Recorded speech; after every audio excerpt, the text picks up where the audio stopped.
نون لیگی senator صابر شاہ اقوام متحدہ کے عالمی فورم پر انگلش کی وجہ سے پاکستان کے لیے شرمندگی کا باعث بن گئے۔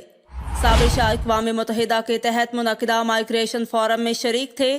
نون لیگی سینیٹر صابر شاہ کے لیے انگریزی میں لکھی تقریر پڑھنا مشکل ہو گیا۔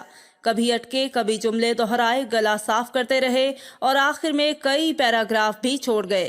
نون لیگی سینیٹر صابر شاہ نے تقریر پوری کرنے میں دگنا وقت بھی لیا۔ زائد وقت اور بے ربط تقریر پر سیشن کے منتظم نے نون لیگی سینیٹر کو ٹوک دیا اور کہا کہ مقررہ وقت میں خطاب مکمل کریں، اور بھی لوگ آئے ہوئے ہیں۔ Migrants to resort to the services of global compacts for safe of migrants. Them ability to fully participate in the society. Mechanism should be people have died during their migration at sea and in hostile environment on land, as well as persistent gaps in means to ensure sustainable.